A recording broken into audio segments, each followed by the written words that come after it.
नमस्कार दोस्तों, मैं आप सभी लोगों का चुई पाठशाला पर स्वागत करता हूं। हम सभी लोग बजट पढ़ रहे थे, तो संभवतः आज हमारी जो होगी बजट की आखिरी क्लास होगी। तो इसके अंतर्गत कुछ जो महत्वपूर्ण बातें रहेगी पहले हम उसको नोट कर लेते हैं। तो अपने कार्यक्रम को आगे बढ़ाने के पहले जो हमारे मित्र अगर हमारे चैनल पर नए हैं उसको सब्सक्राइब कर लें हमारे चैनल को, और बेल आइकन को जरूर दबा दें ताकि जो भी आपको नई क्लासें हमारे चैनल पर अपलोड हों उसकी नोटिफिकेशन आपको तुरंत ही प्राप्त हो जाए। तो खैर अपने कार्यक्रम को आगे बढ़ाते हैं। हमारा जो अगला टॉपिक होगा बजट के अंतर्गत हथकरघा एवं वस्त्र उद्योग से संबंधित होगा। तो देखते हैं इसके अंतर्गत कौन कौन सी महत्वपूर्ण बातें हैं। हम सभी लोगों ने मुख्यमंत्री युवा उद्यमी पढ़ लिया था, उसके लिए 1000 करोड़ रुपए का बजट प्रस्तावित था। तो हमारा अगला टॉपिक कौन सा है? हथकरघा एवं वस्त्र उद्योग, जो आपके टीए एग्जाम के दृष्टि से जो महत्वपूर्ण, हम सभी लोग सिर्फ वही पढ़ेंगे। तो 2024-25 ये आप सभी लोग नोट करते रहिए। 2024-25 के लिए वस्त्रोद्योग क्षेत्र में 40,000 रोजगार सृजन करने का लक्ष्य है। किस क्षेत्र में? वस्त्रोद्योग क्षेत्र में 40,000 रोजगार सृजन करने का लक्ष्य है। ठीक है, 40,000 रोजगार सृजन करने का लक्ष्य है।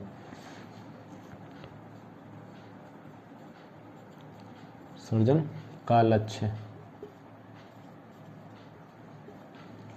तो अगर प्रश्न आता है कि 2024-25 वस्त्र में जो हमारा सत्र है 2024-25 उसमें वस्त्र उद्योग जो हमारा है उसके अंतर्गत रोजगार सृजन करने का लक्ष्य है कितने हजार का रखा गया है? तो 40,000 रोजगार सृजन करने का लक्ष्य रखा गया।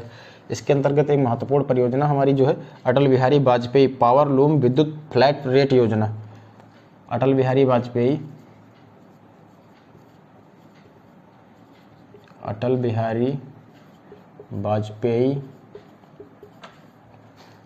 वाजपेयी पावर लूम विद्युत फ्लैट रेट योजना। पावर लूम विद्युत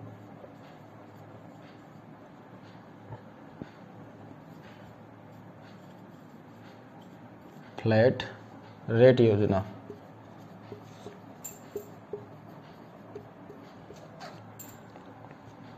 ₹400 करोड़। ठीक है, कितने करोड़ रुपए के इसके अंतर्गत बजट प्रस्तावित है? तो 400 करोड़ रुपए का बजट प्रस्तावित है। और एक अगला हमारा महत्वपूर्ण तथ्य है National Institute of Fashion Technology NIFT की स्थापना के लिए भूमि क्रय हेतु कितने करोड़ रुपए का बजट स्थापित किया गया है? तो निफ्ट, अगर प्रश्न आता है कि निफ्ट के लिए कितने करोड़ रुपए का बजट आवंटित है, तो 150 करोड़ रुपए। इसका फुल फॉर्म क्या होगा हमारे निफ्ट का? तो national Institute of Fashion technology. क्या है इसका फुल फॉर्म? अगर इसके फुल फॉर्म पूछा जाता है निफ्ट, तो नेशनल इंस्टीट्यूट ऑफ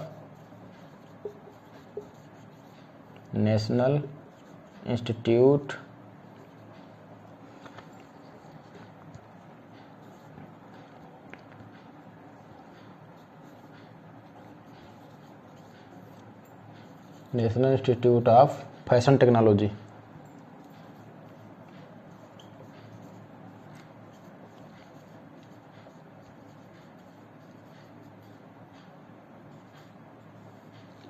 ठीक है, तो अगर आपसे प्रश्न पूछे जाते हैं कि 2024-25 जो हमारा वर्ष है उसमें वस्त्रोद्योग से संबंधित कितने हजार का रोजगार सृजन करने का लक्ष्य रखा गया है? तो 40,000 का रखा गया है। ठीक, इस प्रकार का प्रश्न भी देखने को मिल सकता है क्योंकि रोजगार आपने उत्तर प्रदेश जीके में एक टॉपिक दिया है अटल बिहारी वाजपेयी पावर लूम विद्युत फ्लैट रेट योजना के तहत तो 400 करोड़ रुपए का बजट प्रस्तावित है। निफ्ट की अगर बात करें तो निफ्ट के लिए जो भूमि क्रय करना है उसके लिए करीब 150 करोड़ रुपए का बजट प्रस्तावित किया गया है। अगर निफ्ट के हम फुल फॉर्म की बात करते हैं तो national Institute of Fashion technology है, ये है।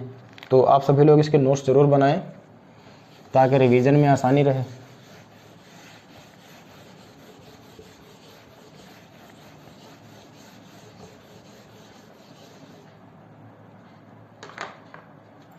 अगला हमारा खादी एवं ग्रामोद्योग के अंतर्गत तो जो ग्रामोद्योग रोजगार है हमारा ग्रामोद्योग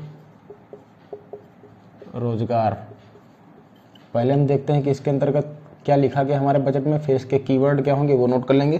तो इसमें यह लिखा हुआ है कि पंडित दीनदयाल ग्रामोद्योग रोजगार योजना के लाभार्थियों को ब्याज उपादान की सुविधा 3 वर्षों तक दिए जाने का प्रावधान किया गया है। योजना है 14 करोड़ रुपए का जो है बजट आवंटित करा गया है। तो जो पंडित दीनदयाल ग्रामोद्योग रोजगार योजना है इसमें जो ब्याज उपादान की है वह ब्याज उपादान ये सभी हमारे कीवर्ड है, कीवर्ड आप लोग ध्यान रखिए। ब्याज उपादान कितने वर्षों तक दिए जाने का प्रावधान है, तो 3 वर्षों तक, 3 वर्षों तक। और अगर हम बात करें कितने करोड़ रुपए आवंटित किए गए हैं इसके, तो 14 करोड़ रुपए आवंटित करे गए हैं। ठीक है, तो अगर ग्रामोद्योग रोजगार के लिए अगर ब्याज उपादान की बात करी जाए तो 3 वर्षों तक का है समय दिया, समय काल है, और 14 जो है करोड़ रुपए इसके लिए बजट आवंटित करे गए हैं। खाद्य एवं ग्रामोद्योग विकास तथा सतत रोजगार प्रोत्साहन नीति के अंतर्गत 15 करोड़ 75 लाख रुपए व्यवस्था प्रस्तावित है। आप ये याद रखिए, माटी कला समन्वित विकास कार्यक्रम, माटी कला समन्वित विकास कार्यक्रम।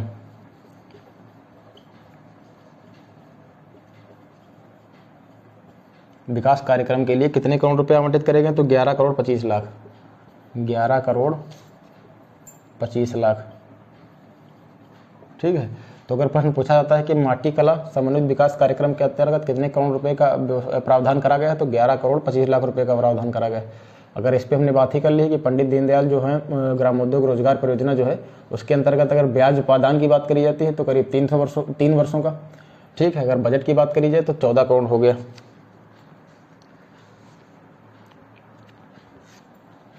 अब हमारी जो उत्तर प्रदेश डाटा सेंटर नीति 2021 है, इसके अंतर्गत 3 अत्याधुनिक निजी डाटा सेंटर पार्क स्थापित करने का लक्ष्य रखा गया है।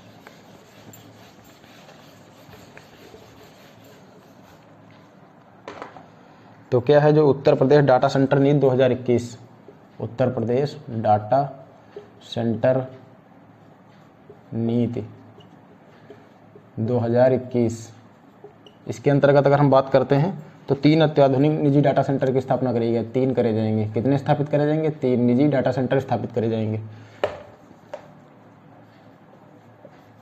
3 निजी डाटा सेंटर स्थापित करे जाएंगे। ठीक है, पार्क स्थापित करे जाएंगे। 250 मेगावाट डाटा सेंटर उद्योग का विकास किए जाने का लक्ष्य, इसके अंतर्गत 250 मेगावाट, इसके अंतर्गत 250 मेगावाट डाटा सेंटर उद्योग विकास किए जाने का लक्ष्य रखा गया है। बाकी इसके लिए अन्य जो है 2017 की है, तो जो 2017 की है यही नीति 2017 की है, इसके लिए 20,000 करोड़ रुपए का से अधिक का निवेश लक्ष्य जो है प्राप्त किया गया है, 20,000 करोड़ का।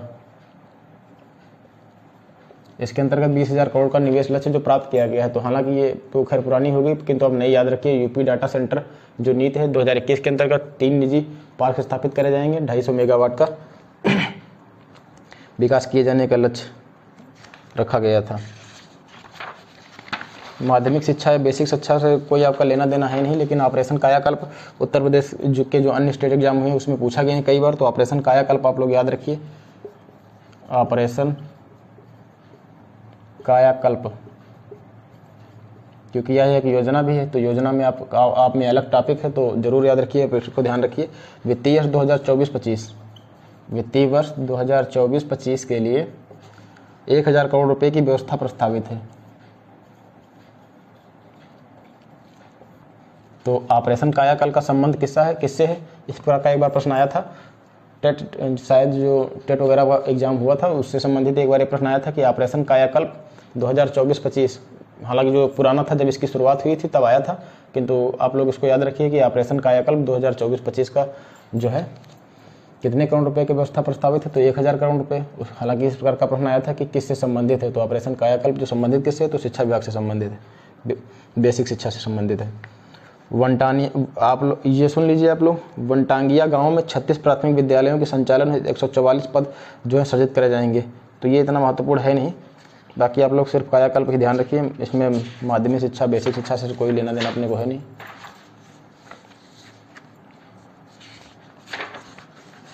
अब हम सभी लोग अपना संस्कृत पर देखते हैं, कल्चर, आर्ट एंड कल्चर।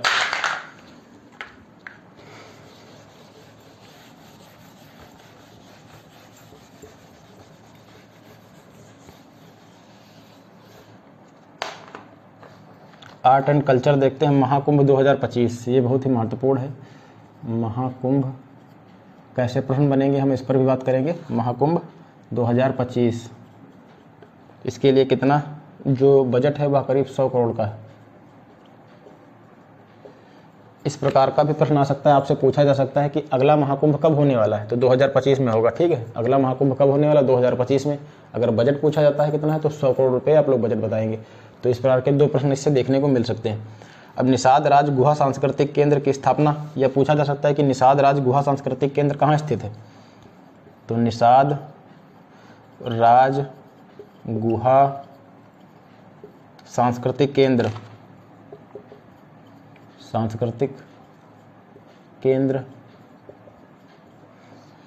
कहाँ स्थित है, तो श्रृंगवेरपुर में स्थित है। श्रृंगवेरपुर में स्थित है। ठीक है, निषाद राज गुहा सांस्कृतिक केंद्र कहाँ स्थित है, श्रृंगवेरपुर में स्थित है। इसके लिए कितने करोड़ रुपए का आवंटन करा गया है, तो 14.68 अर्थात 14 करोड़ 68 लाख रुपए का आवंटन करा गया है। ठीक है, इतने करोड़ रुपए का आवंटन किया गया है। यह जनपद आजमगढ़ के हरिपुर में संगीत महाविद्यालय स्थापित। अब हम बात करते हैं संगीत महाविद्यालय की। अगला हमारा कौन सा है, संगीत महाविद्यालय। एक संगीत महाविद्यालय की स्थापना होनी है। यह कहाँ करा जाएगा, तो आजमगढ़ के हरिपुर में। आजमगढ़ के हरिपुर में। ठीक है, इसके लिए कितने करोड़ रुपए आवंटित करे गए हैं, तो 11.79 करोड़ रुपए। 11.79 करोड़ 79 करोड़। अगला हमारा क्या है, महर्षि वाल्मीकि सांस्कृतिक केंद्र। यह आपके लिए बहुत ही महत्वपूर्ण है, जरूर याद रखिए। महर्षि वाल्मीकि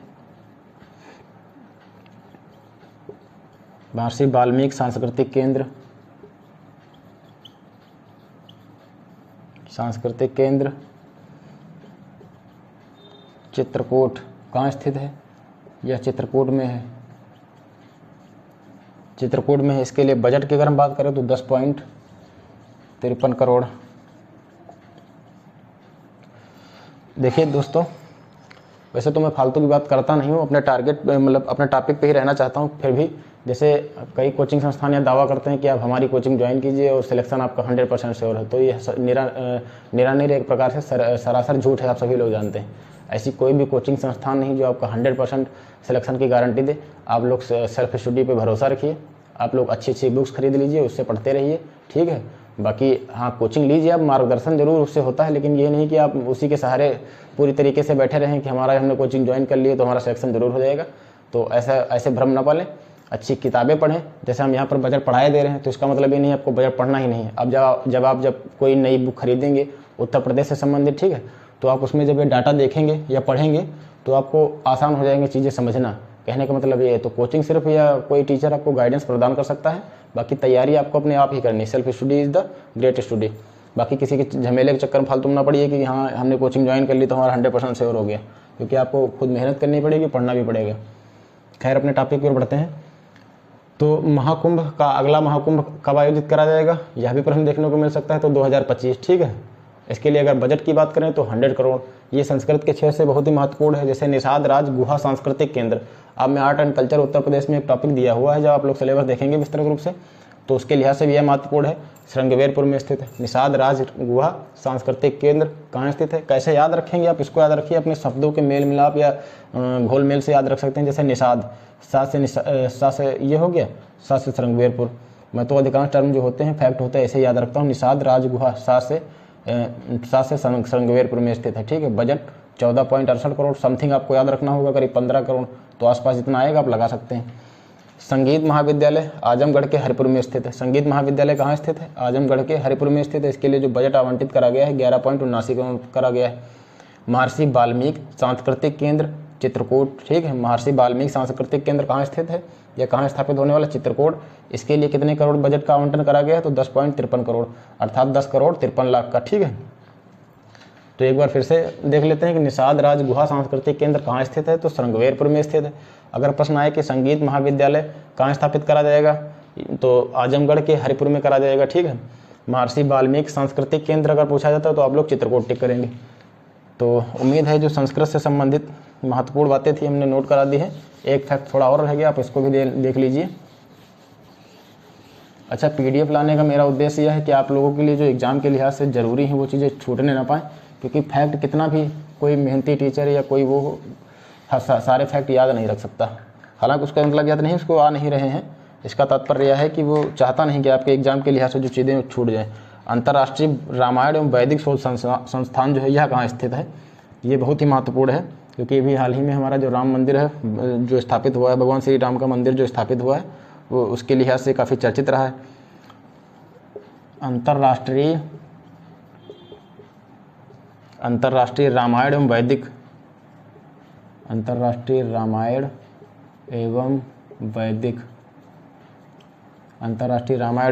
शोध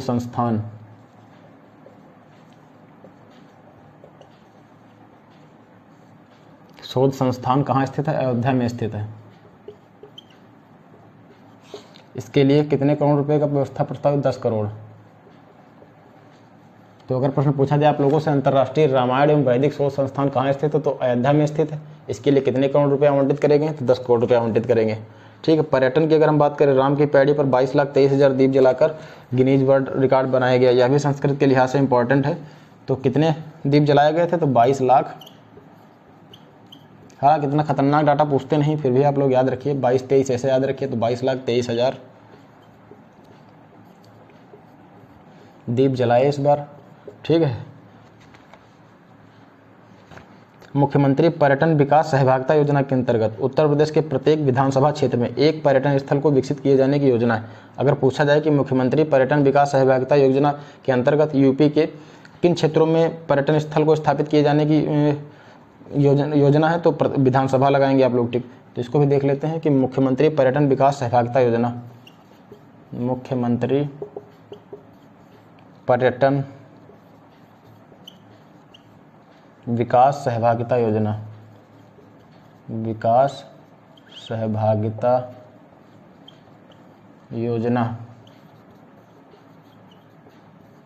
इसके अंतर्गत विधानसभा में, इसके अंतर्गत क्या करा जाएगा? इसके अंतर्गत विधानसभा में, ठीक, इसके अंतर्गत विधानसभा में क्या करा जाएगा? इसके अंतर्गत विधानसभा में एक पर्यटन स्थल का विकास करा जाएगा। एक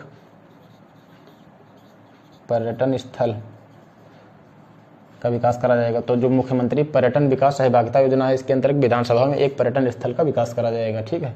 22,23,000, सॉरी दोस्तों, लिखने में थोड़ा गड़बड़ हो गया, 22,23,000 दीप जलाकर गिनीज वर्ल्ड रिकॉर्ड बनाया गया इस बार। अंतर्राष्ट्रीय रामायण एवं वैदिक शोध संस्थान की अगर हम बात करें, तो अयोध्या में इसके लिए कितने करोड़ रुपए? 10 करोड़ रुपए। तो ये हमारे संस्कृत से जो हमारे बजट में महत्वपूर्ण बातें थी, हमने उसको हम लोगों ने पढ़ लिया। अब अगले जो महत्वपूर्ण तथ्य हैं उनकी ओर बढ़ते हैं।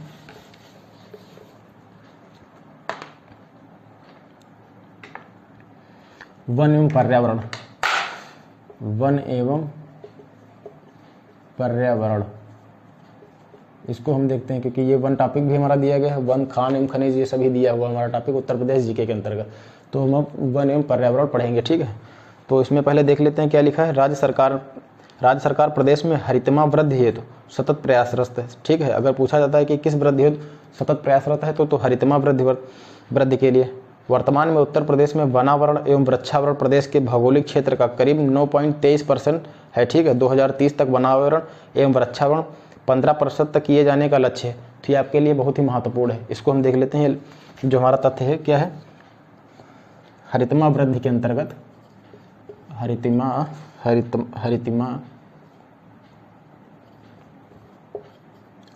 वृद्धि, इसके अंतर्गत क्या है? तो वनावरण प्लस वृक्षावरण। इसके अंतर्गत क्या है? तो इसके अंतर्गत वनावरण प्लस वृक्षावरण।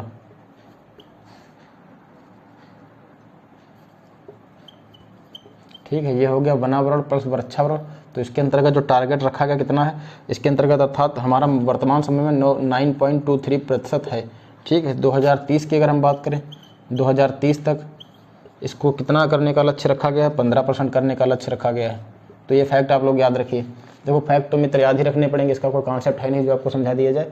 हरितमा वृद्धि के लिए वनावरण, हरितमा वृद्धि के अंतर्गत वर्तमान समय में वनावरण प्लस वृक्षावरण के अंतर्गत 9.23% वर्तमान समय में है। ठीक है। 2030 के अंतर्गत इसका टारगेट कितना निर्धारित करा गया है? तो 15% निर्धारित करा गया है।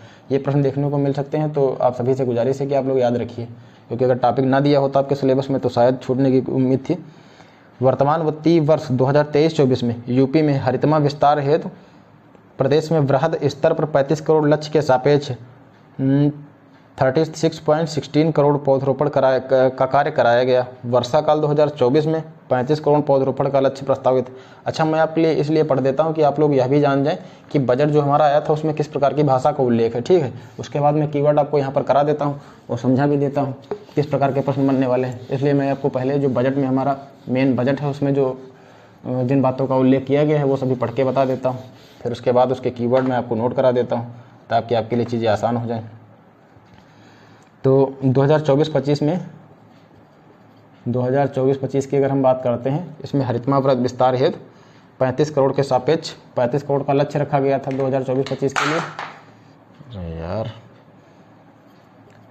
35 करोड़ का लक्ष्य रखा गया था, ठीक है, परंतु हमने प्राप्त कितना करा? 36.16 करोड़ 36.16 करोड़ प्राप्त करा। ये लक्ष्य निर्धारित था परंतु हमने प्राप्त कितना करा? 36.16 करोड़, ये हमने प्राप्त किया, ठीक है। अब हम बात करते हैं वर्षा काल 2024 में। अगर प्रश्न आपसे पूछ लिया जाए वर्षा काल 2024 में, वर्षा काल 2024 में कितने करोड़ पौधरोपण का लक्ष्य प्रस्तावित है, तो करीब 35 करोड़ 35 करोड़। तो कैसे प्रश्न बनेगा कि वर्ष 2023-24 के अंतर्गत 35 करोड़ लक्ष्य निर्धारित करा गया था पौधरोपण का, ठीक है। हम लोगों ने प्राप्त कितना किया? ये है क्या? ये पौधरोपण का लक्ष्य है, बात कर रहे हैं हम लोग। पौधरोपण का तात्पर्य है कितने पौधे लगाने का हमने निर्धारित किया था वनावरण को बढ़ाने के लिए अपने। तो 35 करोड़ का लक्ष्य निर्धारित करा था हम लोगों ने, परंतु हम लोगों ने उससे कहीं अधिक बढ़ के हम लोगों ने अच्छी ग्रोथ रेट हासिल करी, तो 36.16 करोड़ हमने प्राप्त करा, ठीक है। अगर हम बात करें वर्षा काल 2024 में कितना लक्ष्य रखा गया था, तो 35 करोड़ का लक्ष्य रखा गया था, जो आप लोगों ने पढ़ भी लिया, परंतु उससे भी अधिक हमने हासिल किया।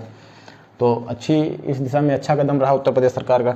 सामाजिक वानिकीकरण योजना, कुछ योजनाएं हैं, हम लोग इसको देख लेते हैं। सामाजिक वानिकीकरण योजना कौन सी योजना अगली है हमारी? सामाजिक वानिकीकरण योजना।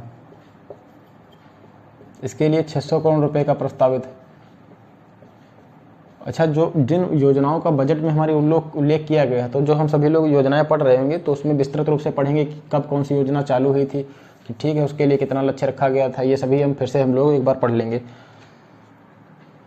पौधशाला प्रबंधन योजना, पौधशाला प्रबंधन योजना, पौधशाला प्रबंधन योजना के तहत कितना? 175 करोड़ रुपए है।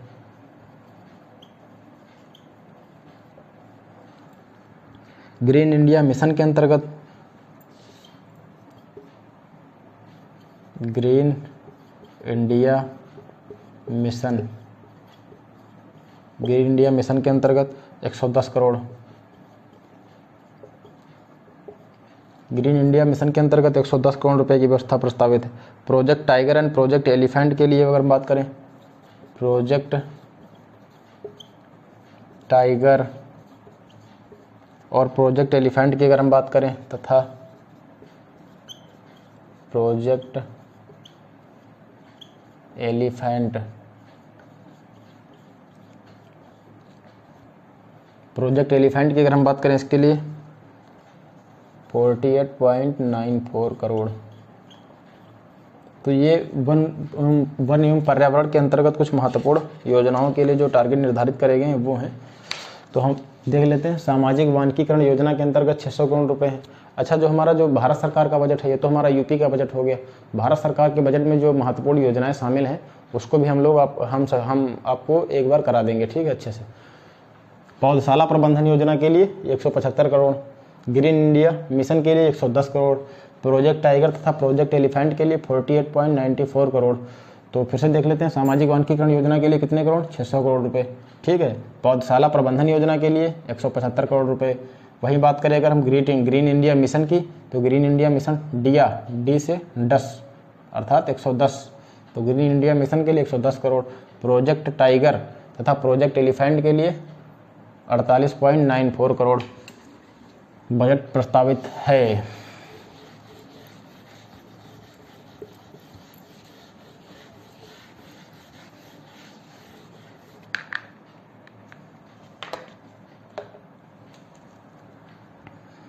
अगला हम देख लेते हैं, इसमें एक और तथ्य है महत्वपूर्ण, उस पर नज़र डाल लेते हैं। जनपद लखनऊ तथा स्थित जनपद लखनऊ में स्थित कुकरैल वन में कुकरैल नाइट सफारी पार्क की स्थापना है, 50 करोड़ रुपए की व्यवस्था है।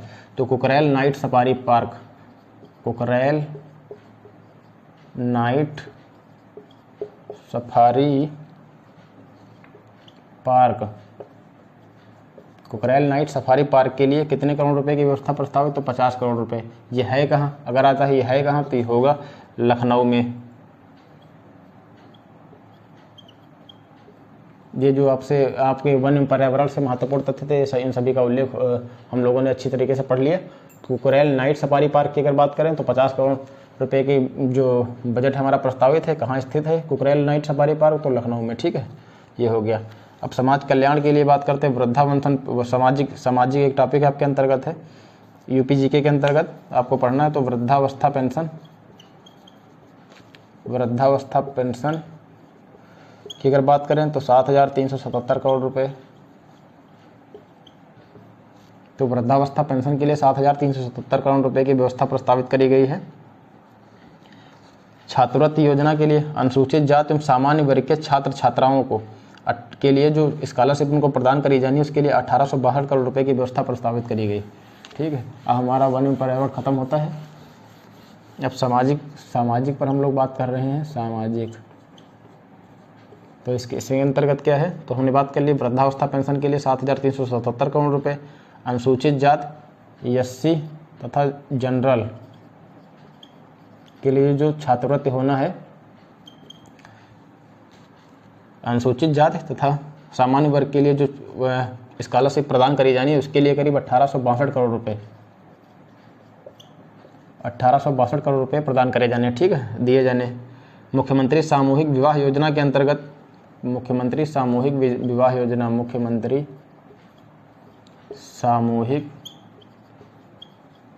सामूहिक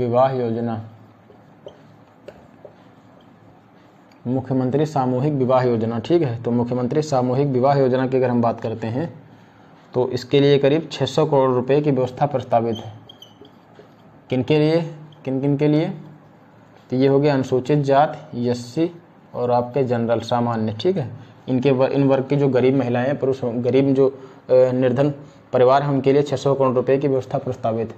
तो SC तथा जो सामान्य वर्ग के विद्यार्थी हैं, उनकी जो स्कॉलरशिप प्रदान करी जानी, उसके लिए 1862 करोड़ रुपए की व्यवस्था प्रस्तावित करी गई। अगर हम बात करते हैं मुख्यमंत्री सामूहिक विवाह योजना, तो इसके लिए 600 करोड़ रुपए की व्यवस्था प्रस्तावित है। तो कौन कौन से? वो भी कौन वर्ग? जो SC और जनरल हैं। ठीक है, इनके परिवार के लिए, जो निर्धन परिवार है, गरीब परिवार है, जिनकी आर्थिक स्थिति ठीक नहीं है, तो उसके लिए 600 करोड़ रुपए की व्यवस्था प्रस्तावित है हमारे बजट में। पिछड़ा वर्ग कल्याण हम देख लेते हैं। अन्य पिछड़ा वर्ग जो OBC छात्र हैं, उनके लिए, जो OBC हैं हमारे, उनके लिए स्कॉलरशिप की व्यवस्था कितनी करी गई है? तो 2,475 करोड़ रुपए। ठीक है, OBC 2,475 करोड़ रुपए की व्यवस्था प्रस्तावित है। और OBC के लिए जो शादी करने के लिए, OBC के लिए जो गरीब परिवार है, उनकी शादी के लिए जो पैसे की व्यवस्था करी गई, कितनी है? निर्धन व्यक्तियों की पुत्रियों की शादी के लिए अनुदान योजना के अंतर्गत 200 करोड़ रुपए। अन्य पिछड़ा वर्ग जो है, अदर बैकवर्ड क्लास है, उसके लिए 200 करोड़ रुपए की व्यवस्था प्रस्तावित है। मुख्यमंत्री सामूहिक विवाह योजना के अंतर्गत SC तथा जनरल के लिए 600 करोड़ रुपए की व्यवस्था प्रस्तावित है। अगर अन्य पिछड़ा वर्ग की हम लोग बात करते हैं तो उसके लिए 200 करोड़ रुपए की व्यवस्था करी गई है। OBC की अगर हम बात करते हैं तो 2,475 करोड़ रुपए की व्यवस्था करी गई है। किस क्षेत्र में? छात्रवृत्ति के लिए, छात्रवृत्ति के लिए। ठीक है, ये हो गए हमारे। पिछड़ा वर्ग एवं बेरोजगार युवाओं को कंप्यूटर प्रशिक्षण देने हेतु 35 करोड़ रुपए की व्यवस्था करी गई है। अगर हम जो पिछड़ा वर्ग के जो बेरोजगार विद्यार्थी हैं, उनके लिए कंप्यूटर प्रशिक्षण है 35 करोड़ रुपए की। पिछड़ा वर्ग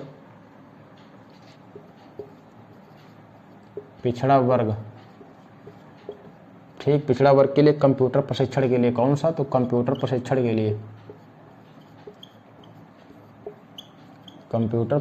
के लिए, कितने करोड़ रुपए की व्यवस्था है?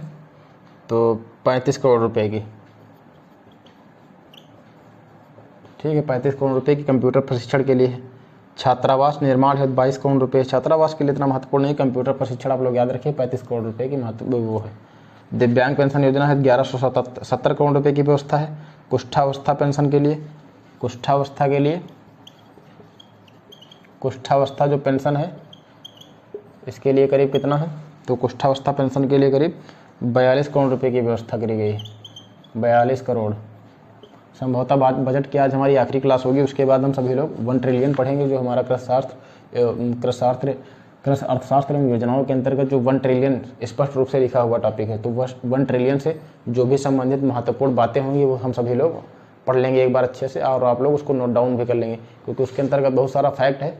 तो जाहिर सी बात है मैं यहाँ पर आपको नोट करा दूंगा। वो मेरे पास मैंने नोट करे हैं एक जगह, काफ़ी जो अलग अलग साइट से हैं, तो आप लोगों को नोट करा दूंगा, आप लोग उसको एक बार पढ़ लीजिए। कुष्ठावस्था पेंशन योजना के अंतर्गत 42 करोड़ रुपए की व्यवस्था करी गई है। कृत्रिम सहायक उपकरण अनुदान योजना के अंतर्गत लगभग 49,000 दिव्यांगजनों को लाभान्वित किए जाने का लक्ष्य है। जो कृत्रिम अंग है, कृत्रिम अंग के लिए कितना है, तो 49,000 ठीक है, दिव्यांगजनों को सहायता करने का लक्ष्य रखा गया है। दिव्यांगजनों को सहायता प्रदान करने का लक्ष्य रखा गया है। कृत्रिम अंग के अंतर्गत जो कृत्रिम अंग सहायक उपकरण अनुदान योजना है, उसके अंतर्गत करीब इस बार 49,000 लोगों को सहायता प्रदान की जाएगी। अर्थात जिन लोगों ने दुर्घटनावश किसी के अंग जो क्षतिग्रस्त हो गए हैं उसको फायदा पहुंचाने के लिए करीब 49,000 लोगों को अल्पसंख्यक कल्याण योजना न्याय के लिए, ये आप लोगों के लिए एक तथ्य है जो आप लोग उसको नोट कर लीजिए कहीं।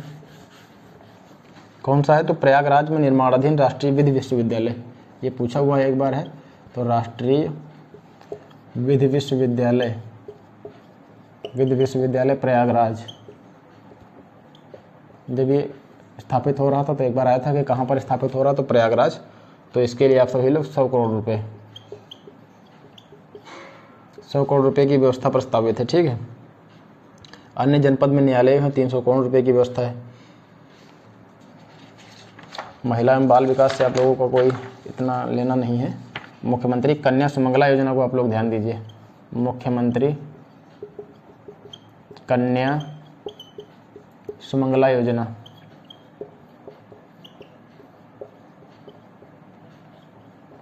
मुख्यमंत्री कन्या सुमंगला योजना के अंतर्गत 700 करोड़ रुपए की व्यवस्था प्रस्तावित। कैसे याद रखेंगे, तो 7 से 700 करोड़, 700 करोड़।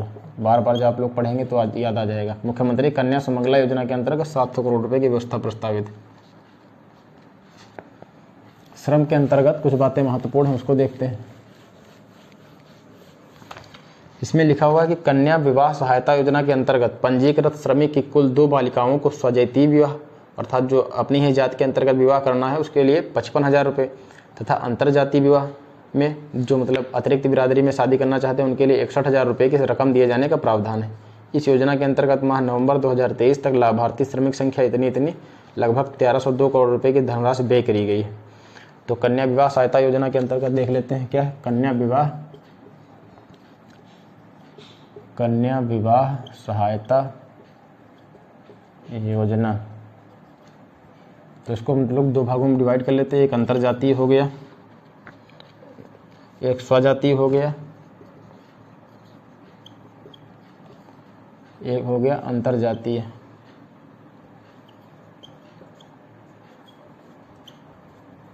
ये हो गया अंतरजातीय, ठीक है। तो स्वजातीय में स्थिति में अगर शादी करना है तो इसके अंतर्गत 55,000 रुपये की व्यवस्था प्रस्तावित है, और अंतरजातीय प्रकरणों में 61,000 रुपये की व्यवस्था है, ठीक है।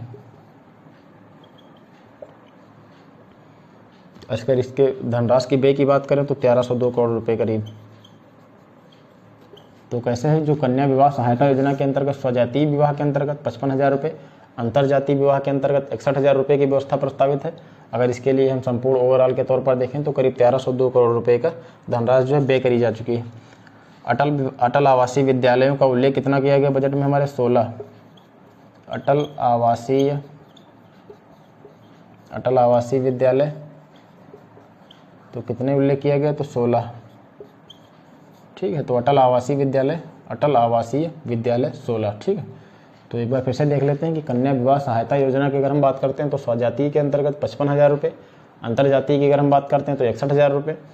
अटल आवासीय विद्यालय के कितने स्थापित किए गए? 16। अगर ओवरऑल इस योजना, ये अटल आवासीय योजना के अंतर्गत नहीं, ऊपर के जो है 1302 करोड़ रुपये की व्यवस्था प्रस्तावित है, ठीक है। मुख्यमंत्री कृषक दुर्घटना कल्याण योजना के अंतर्गत 1,000 करोड़ रुपए की व्यवस्था प्रस्तावित है। ये चर्चित भी रही है, तो आप लोग इसको ध्यान रखिए। और मित्रों, आप सभी लोगों का उत्तर प्रदेश करंट अफेयर आपको पढ़ना पड़ेगा, क्योंकि उत्तर प्रदेश का एक अच्छा खासा वेटेज आपके एग्जाम में है। तो आप लोग उत्तर प्रदेश का करंट अफेयर आप लोगों को पढ़ना पड़ेगा। तो मैं आप सभी लोगों को मासिक संग्रह करा दूंगा, जैसे कि जनवरी का हो गया, फरवरी का हो गया। तो हम सभी लोगों को भी जैसे ही समय मिलता है आप लोगों को, हम अर्थात जब हमें समय मिलता है तो मैं आप लोगों को मासिक संग्रह उत्तर प्रदेश का करा दूंगा, ठीक है। तो पहले तो जनवरी का होगा, फिर फरवरी का, फिर मार्च का। और ऐसे ही जो करंट में चर्चित चीज़ें रहेंगी एग्रीकल्चर से, मैं आप लोगों को पीडीएफ के माध्यम से पढ़ाता रहूँगा, उसको बताता रहूँगा। तो मुख्यमंत्री कृषक दुर्घटना कल्याण योजना, मुख्यमंत्री कृषक दुर्घटना कल्याण योजना, मुख्यमंत्री कृषक दुर्घटना कल्याण योजना, इसके अंतर्गत क्या है? तो इसके अंतर्गत 1,000 करोड़ रुपए है। मुख्यमंत्री कृषक दुर्घटना कल्याण योजना 1,000 करोड़ रुपए की व्यवस्था इसके अंतर्गत प्रस्तावित करी गई।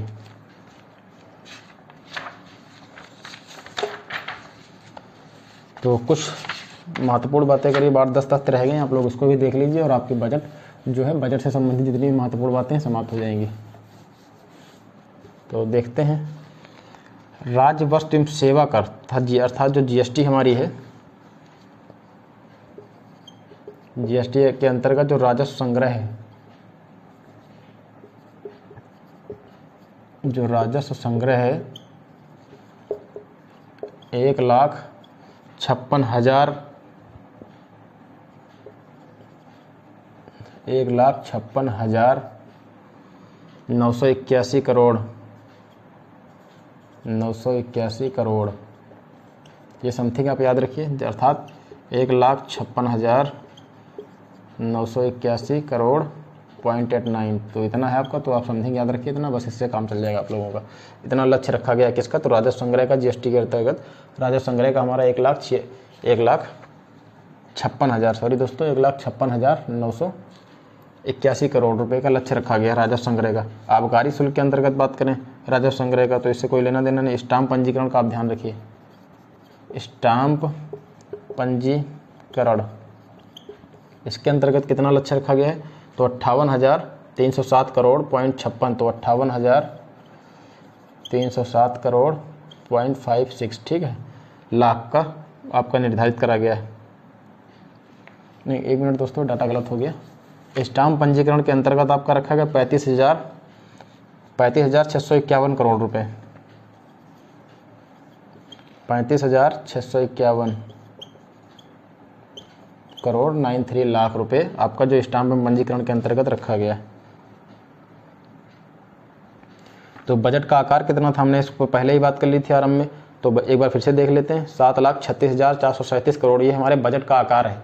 इसमें जो प्रस्तावित योजनाएं हैं, अगर उनकी हम बात करते हैं तो 24,863 करोड़ के आसपास की जो योजनाएं इसमें प्रस्तावित करी गई हैं, ठीक है। कुल प्राप्तियां कितनी हैं, कुल व्यय कितने हैं सबको, लोकलेखा देख लेते हैं, बाकी आपको कितनी प्राप्तियां कितनी व्यय हैं इसको भी नोट कर लेंगे। अच्छा, लोकलेखा चर्चा में रहता है, इसको देख लेते हैं। लोकलेखा जो है 5,500 करोड़ रुपए, 5,500 करोड़ शुद्ध प्राप्तियां अनुमानित है इसके अंतर्गत।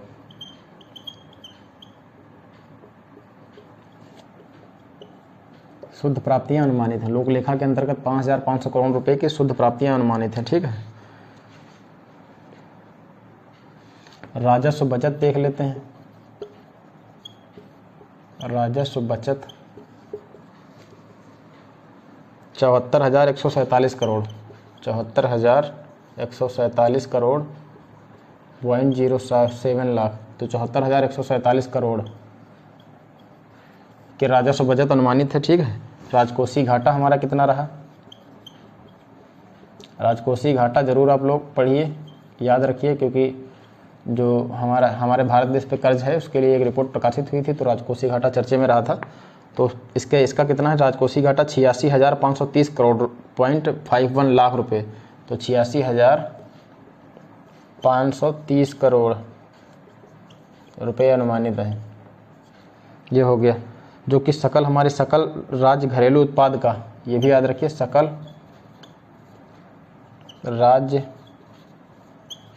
घरेलू उत्पाद का करीब कितना प्रतिशत है? तो 3.46% है। तो जो लोक लेखा है उसके लिए कितना शुद्ध प्राप्तियां अनुमानित है? कितनी? तो 5,500 करोड़ रुपए, 5,500 करोड़ रुपए अनुमानित है। ठीक है, राजस्व बजट कितना है? तो 74,147 करोड़ रुपए समथिंग। राजकोषीय घाटा कितना है? तो 86,530 करोड़ रुपए। ठीक है, अगर हम सकल राज्य घरेलू उत्पाद की बात करते हैं, जो कि हमारा राजकोषीय घाटा जो 86,530 करोड़ रुपए है, वह हमारे सकल राज्य घरेलू उत्पाद का करीब 3.46% है। तो ये सभी हमारे बजट से संबंधित सभी महत्वपूर्ण बातें जो थी हमने उस पर बात कर ली। एग्रीकल्चर सेक्टर से संबंधित बात कर ली, सामाजिक क्षेत्र से बात कर ली, वन एवं पर्यावरण, इनसे संबंधित सभी जो महत्वपूर्ण बातें थी हम लोग बात कर चुके हैं। तो हमारा बजट जो है लेक्चर समाप्त हो चुका है। अगला हमारा जो लेक्चर कृषि अर्थशास्त्र एवं योजनाओं के अंतर्गत होगा, तो वो होगा हमारा 1 ट्रिलियन इकोनॉमी, जो हमारे उत्तर प्रदेश सरकार के द्वारा रखा गया, जो बहुत ही महत्वपूर्ण एवं अच्छा लक्ष्य है। और फिर उसके बाद हमारा MSP होगा। फिर उसके बाद हम सभी लोग योजना रखिए, योजनाएं जो हम टॉपिक हम लोग पढ़ेंगे वो PPT के माध्यम से पढ़ेंगे, अर्थात PDF के माध्यम से। जैसे अन्य क्लासेस मैं कराता हूँ आपको वैसे ही करा दूंगा। ठीक है, तो आप सभी लोग अपनी पढ़ाई को जारी रखिए, और 1 अप्रैल से आप लोगों को अच्छे से अच्छे क्लासें मिलने लगेंगी रेगुलर। अभी तो खैर टाइम थोड़ा गैप रहता है, क्योंकि चीज़ों को सेटल करना है, किस चीज़ से कहाँ से कौन सा डाटा लेना है, इस पर भी काम चल रहा है।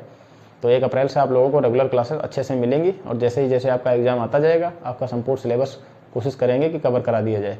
तो नमस्कार दोस्तों, हमारे चैनल को सब्सक्राइब करना ना भूलें। मिलते हैं अगले लेक्चर के साथ। धन्यवाद।